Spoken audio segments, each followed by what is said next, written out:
Salam alaikum, j'espère que vous allez bien. Bienvenue dans ma chaîne Le Français avec Nejet, la chaîne éducative pour améliorer mon français. Aujourd'hui, je vais vous présenter une nouvelle leçon de grammaire. Ça sera notre vidéo numéro 59. On va parler du discours direct et du discours indirect.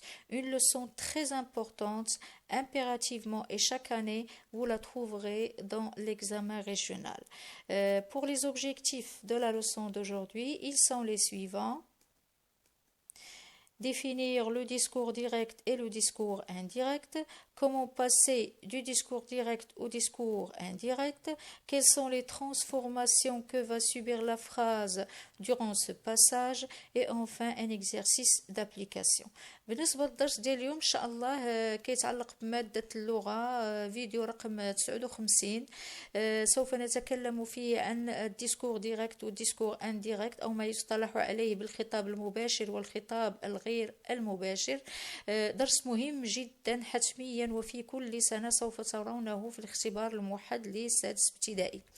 الأهداف لدرس اليوم أولا التعرف على مصطلحي الخطاب المباشر والخطاب الغير المباشر، كيف المرور بالجملة من الخطاب المباشر إلى الغير المباشر، أيضا ما هي التغيرات التي تطرأ للجملة عندما نمر بها من الخطاب المباشر إلى الغير المباشر، وأخيرا تمرين تطبيقي. إذن على بركة الله. Pour définir le discours direct, on va dire qu'il rapporte les paroles telles qu'elles ont été formulées par celui qui les a prononcées. On va transmettre le message d'une manière fidèle tel qu'il est, sans ajouter ni supprimer quoi que ce soit. Donc, on va le transmettre tel qu'il est. Donc, il se caractérise par la présence de deux points et de deux guillemets. Donc, si tu vois dans une phrase les guillemets et les deux points, cela veut dire que c'est un discours direct. En plus, on doit trouver un verbe introducteur dans la phrase du discours direct, tel que dire, demander, annoncer, déclarer, etc. Voilà un exemple. L'enfant dit à son père, je vais sortir dehors. Donc voilà le verbe introducteur, c'est le verbe dire. Voilà les deux points, voilà les deux guillemets et voilà le discours, il est là, je vais sortir dehors. Ok. Deuxième phrase. Peux-tu me prêter ta voiture? Me demande mon frère. Donc, voyez bien qu'il y a une petite différence entre la première et la deuxième phrase. C'est que dans la première phrase, le verbe introducteur, il est au début de la phrase, tandis que dans la deuxième, il est en deuxième lieu. C'est faisable, on peut le faire. Donc, le verbe introducteur dans le discours direct peut se mettre soit au début, soit à la fin de la phrase. En plus, on remarque ici qu'il y a un point d'interrogation. Et voilà, il y a les guillemets et les deux points, j'ai oublié de les mettre ici, n'oubliez pas de les mettre. Le troisième exemple, le jardinier demande aux enfants, ne marchez pas sur les plantes. Donc voilà les deux points, voilà le verbe introducteur, c'est le verbe demander et voilà les guillemets. Donc on va essayer de savoir les changements que va subir ces phrases dans la définition du discours indirect. Voilà, le discours indirect rapporte les paroles en les reformulant de manière différente de celui qui les a prononcées. Donc, on va transmettre le message, c'est vrai, mais on va reformuler la manière avec laquelle on l'a transmis. C'est-à-dire, on va changer la structure du message. Il se distingue par l'absence des deux guillemets. Dans le discours direct, il n'y a ni deux points ni guillemets et en plus, les propos annoncés ne se distinguent pas du reste de la parole. Voyez l'exemple et ça va être clair.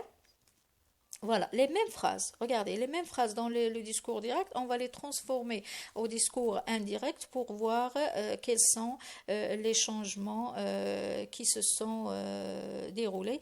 Donc ici, l'enfant dit à son père, je vais sortir dehors. L'enfant dit à son père qu'il va sortir dehors. Donc qu'est-ce qu'on remarque? Voilà le verbe introducteur, il est là, il est toujours là. Donc au lieu de deux points et des guillemets, on a mis un pronom relatif, il est là. Le verbe a changé changer au lieu de je, le pronom personnel je, ça va être il, et le verbe, bien sûr, va suivre le pronom personnel, et on va mettre à la fin un point tout simplement. Voilà. Donc, vous voyez les transformations dans la première phrase. Voyons maintenant la deuxième phrase. En plus, j'ai omis de vous dire que les propos annoncés ne se distinguent pas du reste de la parole. Vous voyez ici, la parole, elle est distinguée par rapport au reste de la phrase. Tandis que ici, non, on ne peut pas distinguer, hein, les propos ne se distinguent pas du reste de la phrase. Le message, il est à côté du verbe introducteur, ils ne se distinguent pas, ils sont dans un trait. Donc, dans la deuxième phrase, peux-tu me prêter ta voiture? Mon frère me demande si je peux lui prêter ma voiture. Donc, regardez bien ici, quand je vais changer la phrase au discours indirect, je dois commencer par le verbe introducteur. Il est là. Il est là. Voilà, mon frère me demande, hein, si, donc ici, quand la phrase est à la forme interrogative, je vais utiliser la conjonction si. Et je vais bien sûr supprimer le point d'interrogation. Dans le discours indirect, on ne met pas les points d'interrogation ni les points d'exclamation, ok? Même si c'est le ton d'une phrase. Mon frère me demande, d'une interrogation. Mon frère me demande si je peux lui prêter ma voiture. Donc, qu'est-ce qu'on a changé? On a supprimé les guillemets et le point d'interrogation. Au lieu des guillemets et du point d'interrogation, on a mis la conjonction si, et le tu est devenu je, et ici la pronominalisation de me, elle est devenue lui. Ok. Le troisième exemple, le jardinier demande aux enfants, ne marchez pas sur les plantes. Qu'est-ce que vous remarquez ici? On a la négation et en plus on a un verbe à l'impératif. Donc si le verbe est à l'impératif, hein, il va changer, comment il va devenir? Donc on va ajouter la préposition de plus le verbe va être à l'infinitif. Ok? On réexplique. Donc ici, ne marchez pas. On sait que la négation, quand on utilise la négation, elle encadre le verbe. On met le premier élément avant le verbe et le deuxième après. Mais dans le discours direct, attention, on les met l'un à côté de l'autre. Le premier élément à côté du deuxième élément. De ne pas. Et quand le verbe est à l'impératif, on va utiliser la préposition de et le verbe va se mettre à l'infinitif. Ok, on récapitule. بالنسبة لتعريف discours direct ou discours indirect, discours direct هي إرسال أو نقل الرسالة بطريقة مباشرة كما هو، لا نغير فيه شيئا، لا نزيد ولا ننقص فيه شيئا. ويتميز الخطاب المباشر بوجود نقطتين ومزدوجتين، وأيضا بوجود فعل تقديمي. الفعل التقديمي ممكن نضعه في أول الجملة كما في المثال الأول، أو في آخر الجملة كما في المثال الثاني. نلاحظ بأن هنا l'enfant dit à son père je vais sortir dehors. Voilà les deux points et les guillemets. أيضا هنايا عندنا le verbe introducteur est en deuxième lieu. Peux-tu me prêter ta voiture? Me demande mon frère. Troisième exemple, le jardinier demande aux enfants ne marchez pas sur les plantes. بالنسبة للخطاب الغير المباشر هو نقل الرسالة ولكن مع وضع تغيير فيها، التغيير في الهيكلة. مثلا أن الخطاب الغير المباشر لا يتميز بوجود لا للنقطتين ولا للمزدوجتين.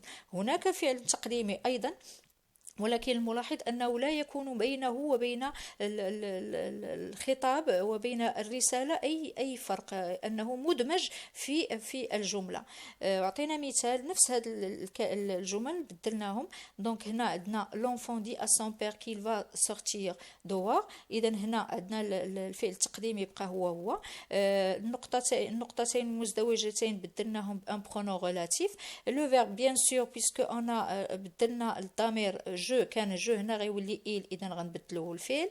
إذا بالنسبة للجملة الثانية، مادام الجملة الثانية هي جملة استفهامية في الخطاب الغير المباشر لا نضع لا علامة استفهام ولا علامة تعجب، لا وجود لهما. وأيضا مني كتكون عندنا الجملة الاستفهامية كنستعملوا لا كونجونكسيون سي. نفس الشيء هنا الضمير تبدل، عندنا هنا tu عندنا ولات عندنا جو. بالنسبة للجملة الثالثة لو جاردينيي دوموند aux enfants ne marchez pas sur les plantes، كنعرفوا بأن لا نيغاسيون أدوات النفي، المكان التي توجد فيه أدوات النفي أن العنصر الأول يكون قبل الجملة والعنصر الثاني يكون بعد الجملة، ولكن في الخطاب الغير المباشر لا، ما كنديروش نفس البوزيسيون، وانما ان العنصرين ديال النفي كيجيو حدا بعضياتهم، نو كتجي حداها، ولا كان الفعل امر لامبيراتيف كنبدلوه كنزيدوا عليه لا بريبوزيسيون دو، وهذاك الفعل كنبدلوه كيولي الانفينيتيف. فوالا اون باس دونك انوتي. Ce sont des observations qui sont très importantes. Pendant le passage du discours direct au discours indirect, la phrase va subir des transformations grammaticales. On va les voir. En ce qui concerne les pronoms personnels, tu deviens je, vous devient nous, etc. Pour les adjectifs possessifs, ton devient mon, tes devient mes, etc. Et pour le temps, remarquez bien, pour le temps, si le verbe introducteur est au présent, le temps du verbe dans le discours indirect et le marqueur de temps reste invariable. Donc si le verbe est au présent et conjugué au présent, seulement au présent. Donc les verbes dans le discours indirect ainsi que les marqueurs de temps vont rester invariables. À noter aussi que le temps change. Quand est-ce que le temps change dans le discours indirect? Uniquement si le verbe introducteur est conjugué à un temps autre que le présent. Par exemple, le passé composé, le futur simple, l'impératif, autre que le présent. Par exemple, le présent va devenir imparfait. Maintenant, je parle que quand le verbe introducteur n'est pas au présent, il est au passé composé ou bien à un autre temps. Alors là, on va changer le verbe dans le discours indirect, le présent va devenir imparfait, le passé composé ou bien le passé simple va devenir plus que parfait, le futur simple va devenir conditionnel présent et l'impératif va devenir, on va le transformer de la manière suivante, la préposition de plus l'infinitif du verbe. Ça en ce qui concerne le temps. En ce qui concerne les marqueurs de temps, toujours je parle de quand le verbe introducteur n'est pas conjugué au présent, il est à un autre que le présent. Aujourd'hui va devenir ce jour-là, hier va devenir la veille, demain il va devenir le lendemain, après-demain ça va devenir le surlendemain. C'est juste une petite remarque, vous aurez pas pour les élèves de CU6, vous aurez pas le verbe introducteur autre que le présent dans l'examen régional. On récapitule. بالنسبة للتغيرات التي تطرأ للجملة عندما ننتقل بها من الخطاب المباشر إلى الخطاب الغير المباشر، بالنسبة للضمائر tu كتصبح جو، vous كتصبح nous. بالنسبة لزادجيكتيف بوسيسيف هذا هو التغريد اللي كيكون فيها طون كتولي مون، تي كتولي مي. بالنسبة للطون الزمن التصريفي، الانتباه أن إذا كان الفعل التقديمي في البريزون في المضارع لو طون الزمن التصريفي في الديسكور انديريكت راه ما كيتبدلش لا هو لا الماركور دو طون، يفون ريستي انفاريابل. في الحاله الوحيده ملي كيكون لو فيرب انترودكتور في البريزون. اما الا كان اوتر كو لو بريزون، وعطينا هنايا دي ديتاي، لو طون شانج دون لو ديسكور، الزمن التصريفي كيتبدل في الخطاب الغير المباشر في حاله واحده ملي كيكون الفعل التقديمي ماشي بريزون، كيكون شي طون اخر. وعطينا هنا في البريزون مثلا كيولي لامبارفي، في الباسي كومبوزي ولا الباسي سامبل كيولي بلوس كو بارفي، بالنسبه للفيتور سامبل كيولي conditionnel présent، وبالنسبة للإمبيراتيف كتولي la préposition de plus l'infinitif du verbe. هذا فيما يخص le temps.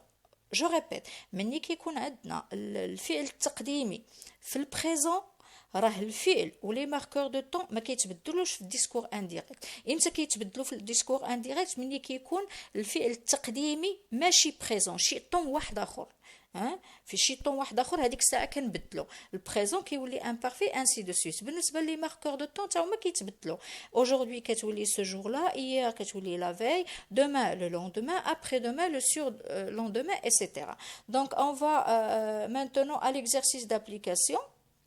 comme d'habitude, je vais lire la consigne, je vais expliquer, vous faites l'exercice, vous pouvez arrêter la vidéo le temps de faire l'exercice, après revenir pour faire la correction. Pour moi, je vais corriger directement. Je lis la consigne. Transforme chaque phrase du discours direct au discours indirect et vice-versa. C'est-à-dire, si la phrase est au discours direct, tu vas la changer au discours indirect. Si la phrase est au discours indirect, tu vas la reprendre au discours direct. Voilà. Donc pour la première phrase, le médecin dit à l'infirmière, faites entrer le patient. Donc voilà, ici le verbe introducteur, il est au présent, et ici le verbe dans le discours direct, il est à l'imparfait. Et la règle générale dit que si le verbe, attention, si le verbe est au discours ici à l'impératif, je vais le changer par la préposition de plus le verbe à l'infinitif. Voilà. Donc le médecin dit à l'infirmière de faire entrer le patient. Voilà la préposition de et voilà le verbe faire à l'infinitif. Bien, on passe la phrase 2. Le directeur annonce que la réunion commence aujourd'hui à midi. Donc ici, attention, ici on a la phrase, elle est au discours indirect. Je dois la remettre au discours direct. Donc je vais utiliser les deux points et les guillemets. Voilà. Donc, le directeur annonce, deux points guillemets, la réunion commence aujourd'hui à midi. Voyez bien que, puisque le verbe introducteur est au présent, on n'a pas changé le temps ni le marqueur de temps. Ni le marqueur de temps. Aujourd'hui, elle est toujours aujourd'hui. OK? Phrase 3. Ma mère me demande, tu vas au club en autobus? Regardez, voilà ici le verbe introducteur, il est là. Et la phrase, elle est à la forme interrogative. Et la règle dit que si la phrase est au discours direct et interrogative, on va ajouter la conjonction si. Voilà. Ma mère me dit si je vais au club en autobus. Vous voyez bien que j'ai supprimé le point d'interrogation. Phrase 4. Les touristes annoncent à leur guide qu'ils partent demain. Ici, la phrase est au discours indirect, je vais la rendre au discours direct. Le verbe introducteur, il est là. Hein, voilà. Et on a le pronom relatif. Donc ici, les touristes annoncent à leur guide, nous partons demain. Voyez? La phrase 5, soigne ton écriture, me demande la maîtresse. Voyez bien ici qu'on a un verbe à l'impératif. Donc, je vais commencer par le verbe introducteur. Attention, je vais dire la maîtresse me demande de. Voilà, la préposition de et le verbe soigner, on l'a mis à l'infinitif. De soigner mon écriture. La phrase 6, notre voisine nous demande si on peut lui prêter notre faucheuse. Faucheuse, c'est l'appareil avec quoi on coupe l'herbe dans les jardins. Donc ici la phrase elle est au discours indirect, on va la rendre au discours indirect. Ici on a la conjonction si, donc c'est bien évident que dans la phrase au discours direct il y a une phrase interrogative. Voilà, notre voisine me demande pouvez-vous me prêter votre faucheuse? Voyez bien ici le verbe introducteur il est toujours là. Si, puisqu'on a si, donc la phrase elle est au discours, elle est à la forme interrogative. Ici on a l'inversion de sujet. Ici, on a lui, on a changé me et notre, elle est devenue votre. OK? Et la dernière phrase, montre-moi où tu habites, demande l'agent au vieux monsieur. Ici, bien sûr, on a une phrase à la forme interrogative. On ne va pas mettre si, puisque ici, on a le où. Donc, ça va être comme ça. L'agent demande au vieux monsieur de lui montrer où il habite. OK? Donc, voilà. Je pense que vous avez bien... Je pense que j'étais claire. J'espère que vous avez bien assimilé la leçon d'aujourd'hui qui est le discours direct et le discours indirect. Je vous remercie infiniment pour votre attention. Bien sûr, si vous avez bénéficié de ma leçon, merci bien de laisser un commentaire. Abonnez-vous sur ma chaîne. J'ai aussi, vous pouvez voir mes leçons sur ma page sur Facebook, le français avec Najat. À bientôt. Wa fi amanillah.